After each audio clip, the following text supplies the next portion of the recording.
This video is for entertainment purposes only. Do your own research. From UFOs to weird things we know,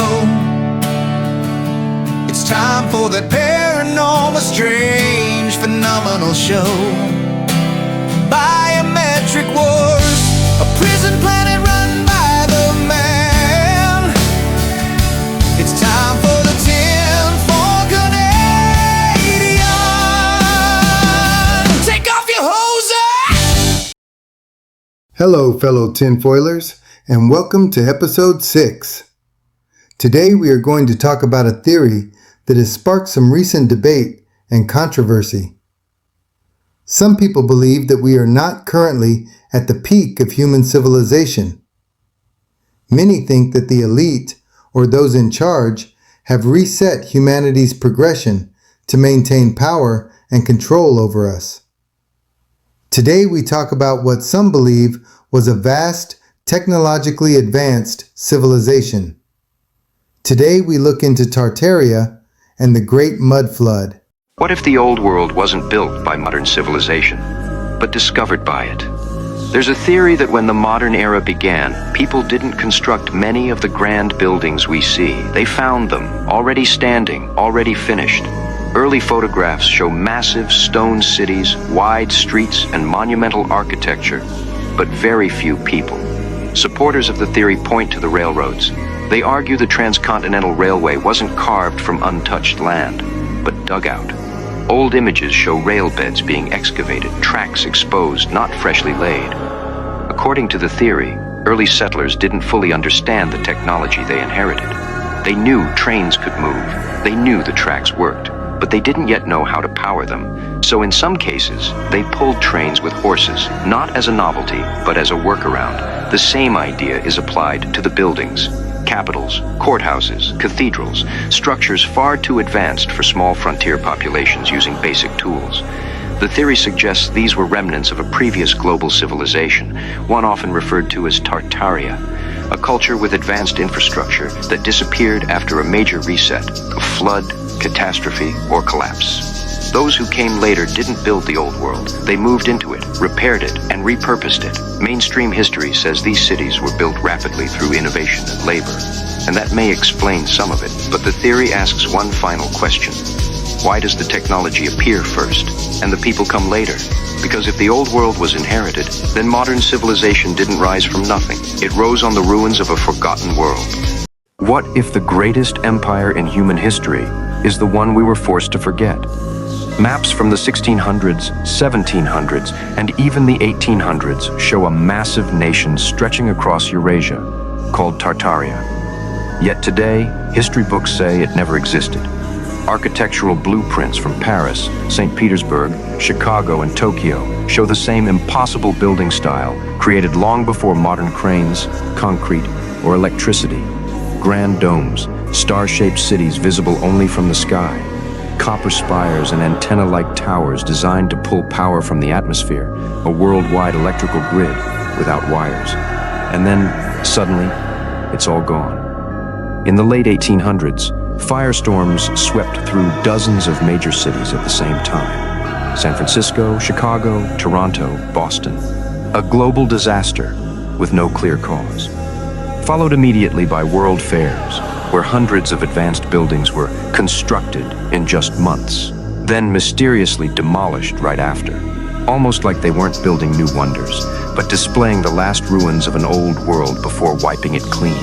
So ask yourself, how does an empire appear on maps for centuries, leave behind architecture we still can't replicate, yet vanish from history overnight? Now that we all know what the theory of Tartaria is exactly, let's look at some videos that support these claims, eh?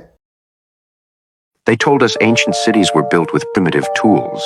But what if those towers, domes, and spires were more than decoration?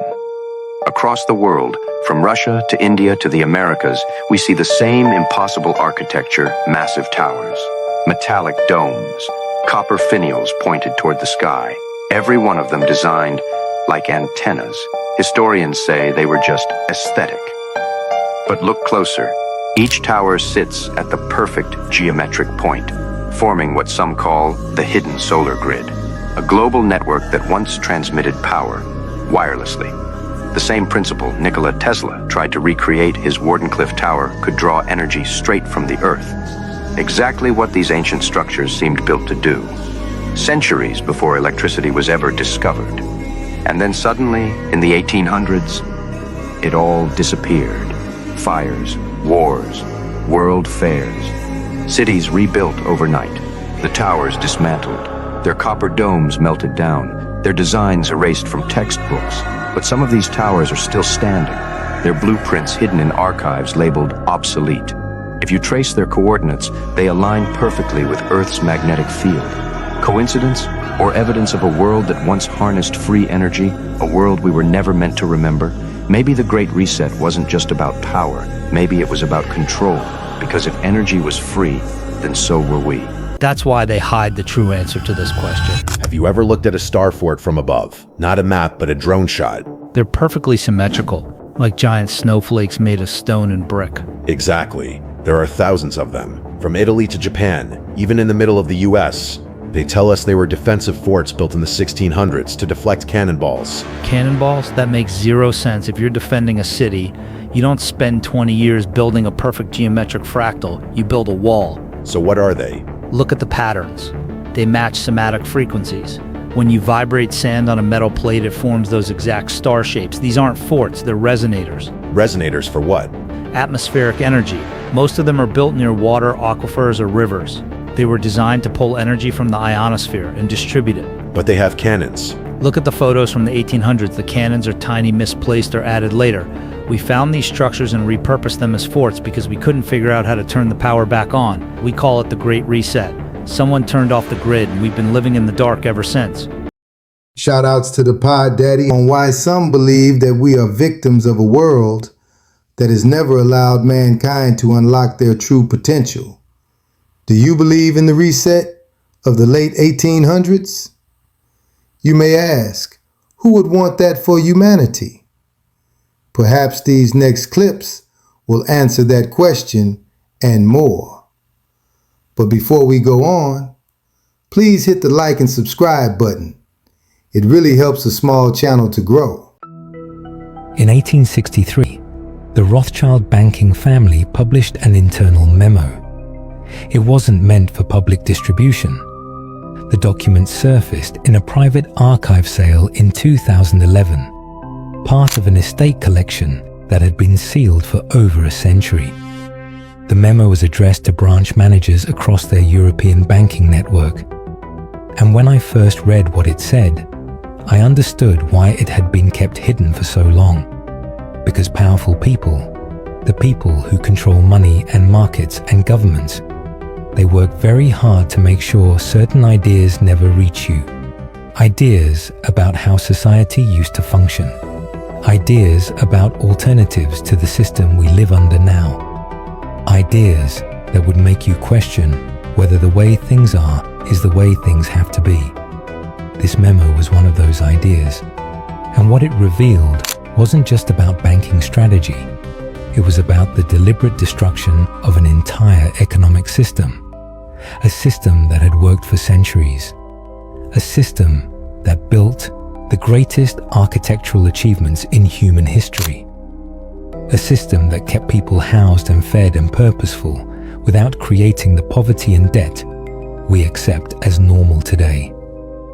The memo was short, direct, clinical in its assessment of what the Rothschilds saw as a threat to their entire business model.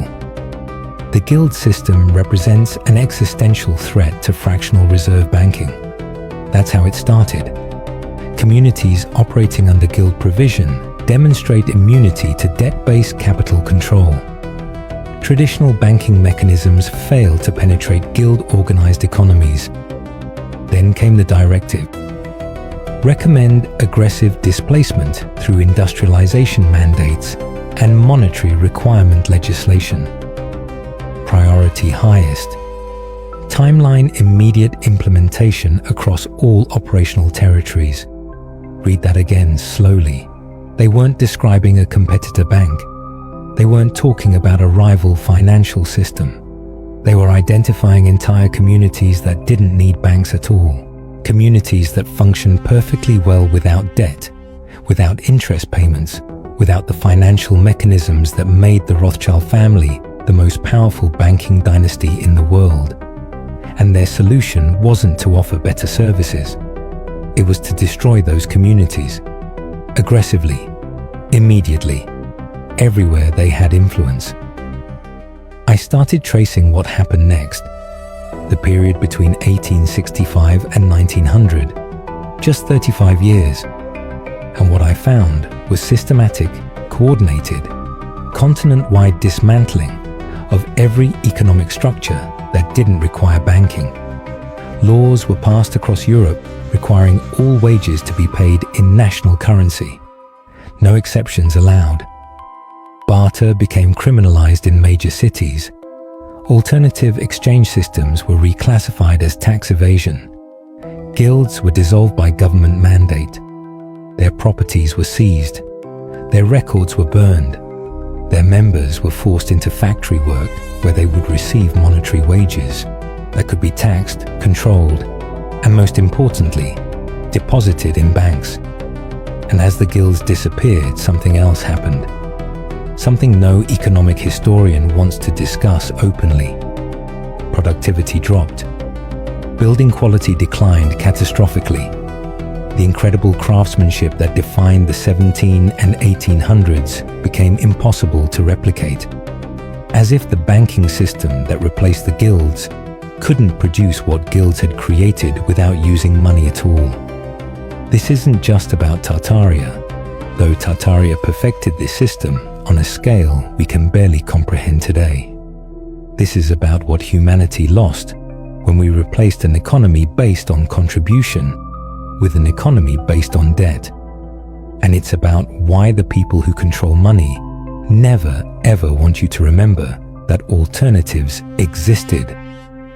I found a quote from a master carpenter in London written in 1892 that captures this transformation perfectly. He wrote, "I was trained in the old system. I became a master at age 30. I taught 11 apprentices who became masters themselves. I built work I was deeply proud of. Now I work in a furniture factory. I'm paid 4 shillings a day. I make the same table over and over, hundreds of times. My children will never know my name. I owe the bank more money than I'll earn in 5 years of constant work." They call this progress. That's the real story of what happened to the guilds. They weren't replaced by something more advanced or efficient. They were destroyed by something more profitable. Profitable for banks. Well, now we know what Tartaria was, and who brought the guild system down, and why they did it.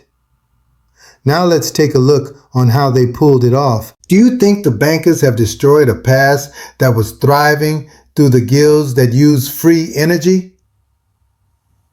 I would really love to hear your comments on this subject below.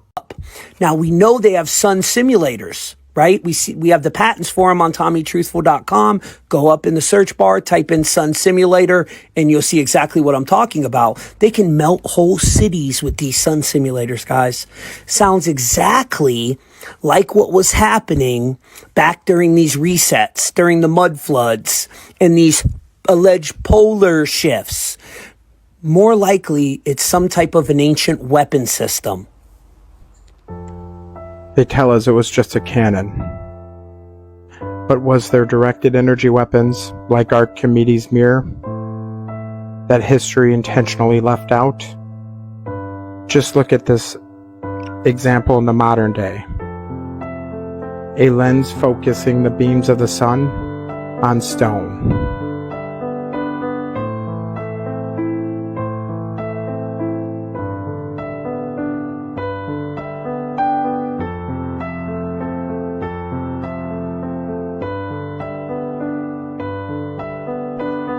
Now let's take a look back at the ruins of the old world and see if you can see a similarity.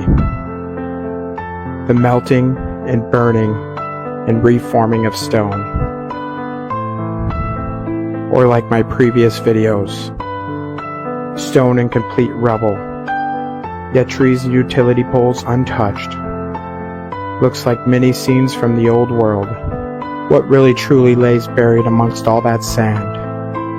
There have been many different resets of this realm, and their marks can still be found, hidden in plain sight. We are far from the most advanced civilization to ever walk this realm. Now this is another mud flood building. And for the people that don't understand what they're looking at, all of that lower level was covered in mud. Now this ain't a dungeon. It's not a cellar or a basement or lower foundations to make the building stronger. Look, that's the original front door. Way down there. Buried with the windows. You have to understand this, people. All over the world, there are buildings like this. In the city that you live in, there's buildings like this. It's not underground railroad or underground tunnel. All of these buildings have been covered in mud. Some have been dug out, and some haven't. The Windy City, Chicago, and most of America is a lot older than you've been told. Before us inheritors founded this new world after the last reset, it went by a different name. See in all these old maps, Shilaga.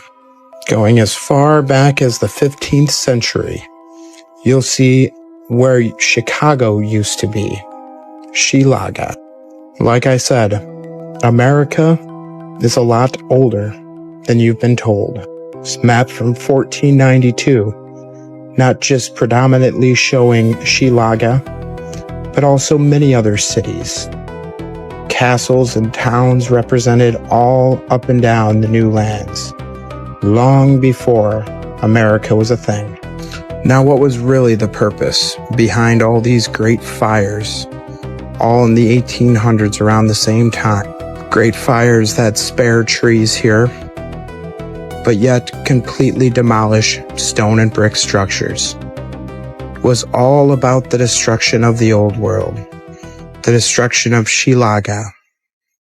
Standing right next to the unburned utility pole, you see that nice Freemason coat gesture here. And you tell me what kind of fire leaves stone in absolute rubble with no signs of scorching, and trees, utility poles here, untouched. And of course, the ever-present whited out skies in all of these photos. History is nothing more than a set of lies agreed upon. And it's been going on for quite some time. Our parents, our grandparents, even our great-grandparents has all been told those set of lies agreed upon. Let's break that cycle. Question everything, friends. Until next time. Shoutouts to 1 Foot Wow and Question Everything. For our last clip, let's take a look at a modern builder's view on this subject. I myself was a member of the Cement and Plasterers Union and think that some of the buildings we have seen today would be pretty tough to build using a steam crane and scaffold system.